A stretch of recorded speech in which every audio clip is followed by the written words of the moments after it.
My parents left for a Paris trip on my wedding day with my brother, left a note saying, "Let's see how you face the guests." But they didn't know I was marrying into a millionaire family. And when my wedding aired on TV, they got 420 calls. People always talk about their wedding day like it's a perfect sunlit memory dusted with laughter and the glow of love. I guess I wanted that too. In my mind, I always pictured waking up to my mother's gentle hands fussing over my hair, my father grumbling affectionately about how grown-up I looked, and my younger brother Tyler making jokes to calm my nerves. Instead, on the morning of my wedding, I woke up in a house that felt more empty than ever. The day started early, the way all big days seem to do, with sunlight spilling through the lacy curtains of my old bedroom in Savannah, Georgia. I could smell the gardenias and magnolias, my mother's favorites, coming from the arrangements that filled every corner of our antebellum house. For a moment, I lay there with my eyes closed, imagining how the morning would unfold. The rush, the laughter, my family bustling around me as we got ready. That's how it should have been. But as I listened, the house was quiet. Unnaturally quiet. I slipped on my silk robe and padded down the creaking hardwood hallway, expecting to find my parents in the kitchen. Maybe even Tyler already sneaking biscuits from the breakfast spread. But there was nothing. No clatter of dishes, no whisper of conversation, not even the sound of the old country radio my daddy loved to keep on in the mornings. The kitchen, when I reached it, was immaculate, far too tidy for a day like this. There was only one thing on the marble island, a single cream envelope with Rachel written on it in my mother's familiar, elegant script. My stomach twisted. I picked up the envelope, noticing how cold the marble felt against my bare feet. For a second, I wondered if this was some elaborate southern wedding tradition, maybe a heartfelt letter, some words of wisdom to start my new life. But as I slid open the envelope and unfolded the note, I realized how wrong I was. The letter was brief. "Let's see how you face the guests when we won't be appearing at your wedding." That was it. No warm wishes, no motherly advice, not even a signature. My hands started shaking, the words blurring on the page as I read them again and again, hoping I'd misunderstood. My heart raced as the truth set in. They weren't here. They weren't anywhere in the house. My parents, Margaret and Robert Sterling, and even Tyler, had left on my wedding day. The absurdity of it stung almost as much as the cruelty. Who does that? I found myself searching for some clue that this was all a joke, that they'd burst out laughing from behind the pantry door. But the silence in the house was real, heavy as Georgia humidity in August. I sat down at the kitchen island, the letter still trembling in my hand, and let the stillness wash over me. I thought of all the times I'd pictured this day, never imagining I'd face it alone. Maybe I should have seen it coming. My parents had always made their feelings crystal clear about Jonathan, my fiancé. They said his family was too different, too wealthy, too removed from the life they'd pictured for me. "That boy's family owns half of Dallas," Daddy would say, shaking his head. "What's he want with a girl from Savannah?" But I thought that when the time came, they'd swallow their pride and show up. I never believed they'd abandon me. Not like this. The hours that followed are a blur. I wandered from room to room, checking my iPhone, hoping for a message or some sign that they'd change their minds. Instead, all I found was the echo of their absence. Our living room, usually so full of southern charm and life, felt like a museum.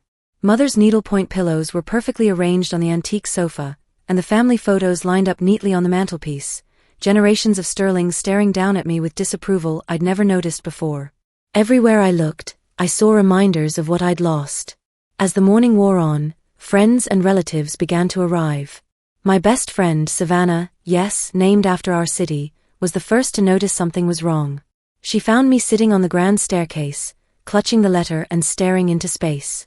She didn't ask questions. She just sat beside me, offering silent comfort in that way only true friends can. "You're stronger than you know, sugar," she whispered, squeezing my hand with her perfectly manicured nails. "You don't need anyone's permission to be happy." I tried to focus on her words, but it was hard. Every knock at the door, every voice in the hallway reminded me of who wasn't there. I kept expecting to see Daddy's tall figure coming around the corner, Mother fussing with her pearls, Tyler sneaking me a reassuring wink. But they were gone, on a flight to Paris of all places. I pictured them strolling the cobblestone streets by the Seine, sipping café au lait at some sidewalk bistro, as if this day meant nothing to them at all. The image made my chest ache with a pain I'd never felt before. Despite the ache in my chest, I forced myself to keep moving. I let Savannah help me into my dress, a stunning Vera Wang creation that had cost more than my parents' car. Her steady hands worked the tiny pearl buttons while I tried not to cry. She told jokes, talked about the weather, anything to distract me. "Honey, you're marrying into the Whitmore family," she teased, fluffing my cathedral-length veil. "If your parents could see this mansion of a wedding, they'd regret everything." Maybe she was right. I tried to believe it. Standing at the top of the mahogany staircase in my wedding gown, I paused for a moment, looking out over the crowd that had gathered in our backyard. College friends from University of Georgia, distant relatives, Jonathan's family from Dallas, all here to celebrate. I realized that for the first time, I had to face the world on my own. No parents to guide me, no brother to make me laugh. It was just me. As I made my way down the aisle, a path lined with white roses and southern magnolias, I felt a strange sense of peace. Maybe it was the golden Georgia sunlight filtering through the ancient oak trees, or the scent of jasmine drifting through the air. Or maybe it was the realization that I could survive this. That even though my family had chosen Paris over my wedding, I could choose to be happy anyway. The transformation of our backyard took my breath away. White silk draping hung from the centuries-old oak trees, crystal chandeliers suspended from sturdy branches caught the afternoon light like captured stars. The ceremony space looked like something from Southern Living magazine, which, as it turned out, wasn't far from the truth. Jonathan's family was already there, of course, making themselves graciously at home. His mother, Catherine Whitmore, swept through the garden like Southern royalty, her champagne-colored Chanel suit impeccable, diamonds at her throat catching the sunlight every time she moved. I tried not to stare, but I'd never seen jewelry that expensive outside of Tiffany's flagship store. She greeted each guest with practiced charm, offering compliments in a voice as smooth as Kentucky bourbon. Jonathan's father, Thomas Whitmore, had arrived in a Tesla Model S that gleamed like black glass in our gravel driveway. He stepped out with a warm laugh, shaking hands and embracing guests with the easy confidence of old money. Their warmth surprised me. Catherine took my hands and said, "My dear Rachel, you look absolutely radiant. You are already part of our family." Thomas gave me a gentle, fatherly hug and whispered, "Don't you worry about a thing, sweetheart. Today is for you and Jonathan." But would it be enough? Their kindness soothed me, but it also made the absence of my own family even more glaring. Like a missing piece in a perfect puzzle. As the afternoon slipped by, the garden filled with more and more people. College sorority sisters, distant cousins I barely recognized, Jonathan's colleagues from his tech company, and their elegant, well-dressed spouses. I heard snatches of conversation floating through the magnolia-scented air, stories about business trips to London, debates about the best neighborhoods in Highland Park, laughter about the exclusive country clubs of North Dallas. Someone mentioned that the Whitmores owned a significant stake in downtown Dallas real estate. I glanced down at my engagement ring, a flawless 3-carat diamond that probably cost more than my parents' annual salary, feeling suddenly overwhelmed by everything I was stepping into. I tried to keep myself busy, greeting guests, accepting congratulations, introducing Savannah to everyone who'd listen. She thrived on it, chatting with millionaires and socialites as if she'd known them for years. But I kept glancing toward the driveway, searching for a familiar blue Honda Civic that never came. Every time a car pulled up, my heart would leap, then sink again when it was just another Mercedes or BMW carrying distant relatives or business associates. Eventually, the time came for the ceremony.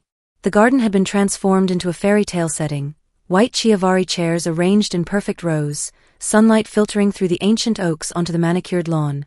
At the front, an arch covered in white roses and trailing jasmine marked the spot where I would say my vows. I could see the camera crew setting up discreetly around the perimeter, their equipment making everything look even more magical and surreal. The Whitmores believed in documenting important moments, and apparently that included having a local Dallas news affiliate cover their only son's wedding to that charming Southern belle. I had never been on television in my life, but there was no backing out now. Savannah squeezed my hand one last time before I walked down the aisle. "You're ready, honey," she whispered. "And you look like $1 million, which, let's be honest, you kind of are now." I laughed despite myself, and for the first time all day, I felt a flicker of genuine excitement. The music started, a string quartet playing Pachelbel's canon, nothing too elaborate but perfectly elegant. And I stepped into the garden, every eye on me, camera flashes sparkling like fireflies, the gentle hush of the crowd settling over everything like Spanish moss. At the front of the gathering, Jonathan waited, his eyes full of warmth and promise. Jonathan looked at me the way no one ever had, as if I were the only person in the world. I felt the ache in my chest loosen, just a little. As I walked toward him, I let myself forget about the letter, about Paris, about all the empty places where my family should have been.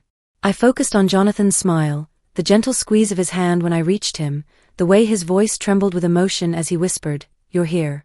You're really here." The minister's words floated over me like a blessing, and the crowd faded away. When it came time to say, "I do," my voice was steady, my heart clear. The cameras rolled, capturing every moment for the local Dallas news segment that would change everything. The applause at the end of the ceremony felt like thunder rolling across the Georgia countryside. Jonathan kissed me, and for a moment, all the loneliness vanished. I was surrounded by people who cared, even if they weren't the ones I'd always dreamed of having there. The news crew caught every magical moment, our first dance to At Last by Etta James, the laughter during the toasts, the way Catherine and Thomas embraced me like their own daughter. The cameras captured the opulent details, the 5-tier wedding cake from the most exclusive bakery in Savannah, the champagne flute tower, the live band that had flown in from Nashville. What I didn't know was that this local Dallas segment would be picked up by CNN's lifestyle division, then shared across social media platforms, turning my wedding into a viral sensation about Southern charm meets Dallas dynasty. The world saw me step into a new life, even as I quietly closed the door on my old one. That night, after the last waltz and the final round of champagne toasts, after the live jazz band had packed up their instruments and the sun had disappeared behind the ancient oaks, I finally stepped away from the celebration. Jonathan was still outside with his parents, sharing stories and laughter with lingering guests. Savannah was helping coordinate the cleanup, her voice warm and efficient as always. For the first time all day, I found myself alone. I slipped quietly upstairs to the silence of my childhood bedroom. The room hadn't changed, same soft yellow wallpaper with tiny roses, same bookshelf crowded with romance novels, the same antique lamp casting a golden pool of light onto the quilted bedspread. It felt strange to be back in that girlhood space after all the vows and promises of the day. My dress was wrinkled from dancing, my feet ached in my Jimmy Choos, but for a moment, I just sat on the bed and listened to the quiet. Only then did I remember my phone, forgotten in all the beautiful chaos of the day. When I picked it up from my dresser, it buzzed so violently in my hand I almost dropped it. What I saw on the screen made my blood run cold. I stared at the screen, blinking in disbelief. 420 missed calls. The number didn't even look real, just a jumble of digits too impossible to comprehend. But there it was, call after call after call, all from my parents and Tyler. Along with the calls, there were voicemails, text messages, and even frantic emails, their subject lines screaming at me in all caps, "Call US now. Where are you? Answer your phone." For a long moment, I just sat there in my wedding dress, staring at this digital avalanche of panic. It felt like the past was trying to claw its way back into my life through the glowing screen. There was something almost darkly funny about it. A family that couldn't show up for my wedding could certainly show up on my phone over and over and over again. Curiosity got the better of me. I opened the first voicemail, bracing myself for what I might hear. Mother's voice came through, sharp and breathless. "Rachel Elizabeth Sterling, you call us back this instant. We saw your wedding on the television, on CNN, no less. How could you not tell us it would be like this?" Another message followed, this one from Daddy, his tone rougher. "This isn't funny anymore, little girl. Why are you ignoring us? Are you going to throw away your family over some rich boy?" Message after message played, some angry, some frantic, a few trailing off into stunned silence. Then I heard Tyler's voice, softer than I remembered. "Hey Rach. I just saw you on TV. You looked like a freaking princess. I thought it would just be some boring ceremony, but you looked like you were in a movie or something." For a second, I almost smiled. Trust Tyler to see past all the drama and notice the important things. It was surreal to think of my parents and brother sitting in some Parisian hotel room, channel surfing and stumbling across my wedding on international news. I pictured Mother's eyes widening as she recognized my dress, Daddy leaning forward in disbelief, and Tyler grinning with pride despite everything. They hadn't believed me when I said Jonathan's family was kind of wealthy. They thought I was exaggerating or trying to impress them. Now seeing it all on CNN, the Whitmore name, the society guests, the Dallas mansion backdrop, the news anchors discussing Southern Belle meets Tech Dynasty, they finally understood just how much they had missed. But as I listened to message after increasingly desperate message, my feelings didn't soften. Instead, I felt something inside me crystallize, hard and clear. The last message was Tyler again, his voice quiet and sad. Just call me back, okay? I miss you, Rach. I'm sorry about everything. I closed my eyes and let his words wash over me. For a moment, I thought about calling him back, just to hear his voice and tell him I was okay. But something held me back. 3 years can pass in the blink of an eye, or they can stretch out endlessly, depending on where you find yourself standing. For me, the 3 years since my wedding have been a whirlwind of growth, discovery, and unexpected joy. When I look back on that day, I barely recognize the woman who sat alone in her childhood bedroom, clutching a cold letter and wondering if she would ever feel whole again. Today, my world is beautifully different. Jonathan and I live in a stunning contemporary home overlooking White Rock Lake in Dallas, with floor-to-ceiling windows that frame the Texas sky like living artwork. Our home is everything I once dreamed of but never believed I deserved: warm, welcoming, filled with laughter and the aroma of fresh coffee and homemade peach cobbler. Jonathan has thrived in the family's tech ventures, but every evening he comes home and wraps me in a hug that makes the rest of the world disappear. He's still the gentle, steady man who took my hand at the altar, but now he's also my best friend, my partner in everything. We spend lazy Sunday mornings reading by the pool, and cozy winter evenings curled up watching old movies, the Dallas skyline twinkling beyond our windows. 6 months after the wedding, as a surprise, Catherine and Thomas gave us $75,000. "For your dreams, sweetheart," Catherine said, her eyes warm with genuine affection. I never imagined I would have that kind of freedom. That's how Magnolia and Maine Bakery was born. Savannah was the first person I told about my idea. We sat at my granite kitchen island, sweet tea glasses sweating in the Texas heat, and I sketched out a plan on the back of a Williams-Sonoma catalog. She grinned, her eyes shining with excitement, and said, "Let's do it, sugar. Let's make something beautiful." With the money, we leased a charming storefront in Bishop Arts District, a bright space with exposed brick walls, vintage tin ceilings, and huge windows overlooking the tree-lined streets. We painted the walls warm buttercream yellow and installed a display case that would make any Southern grandmother proud. The first few months were a whirlwind of flour and brown sugar, laughter and learning curves. Savannah and I worked side by side, waking up at 4 a.m. to knead dough and pipe buttercream roses, learning to run a business through trial and sweet error. Our neighbors came by to try our bourbon pecan pie and red velvet cupcakes, then brought their friends. Soon we had lines out the door, young families, university students, even food bloggers from D Magazine. There's a quiet pride that comes from building something with your own hands. Each batch of cinnamon rolls, each tray of chocolate chip cookies, each custom birthday cake felt like a small victory. The bakery became more than just a business. It's a gathering place where strangers become friends, where laughter spills out onto the sidewalk. Regular customers know they can find me there every morning, covered in flour and smiling. Sometimes I wonder if my parents think about me, if they regret what happened. In 3 years, we haven't spoken, not once. At first, that silence felt unbearable. But I learned that I couldn't carry their choices forever. I tell this story not because I'm bitter, but because I want you to know that healing is possible. Sometimes the family you choose is infinitely better than the family you're born into. If you ever find yourself holding a letter that feels like an ending, remember, it might just be the beginning of something extraordinary. And if you're ever in Dallas, stop by Magnolia and Maine. I'll be behind the counter, and I'll hand you a warm buttermilk biscuit with a smile. Because in the end, every story deserves a sweet ending.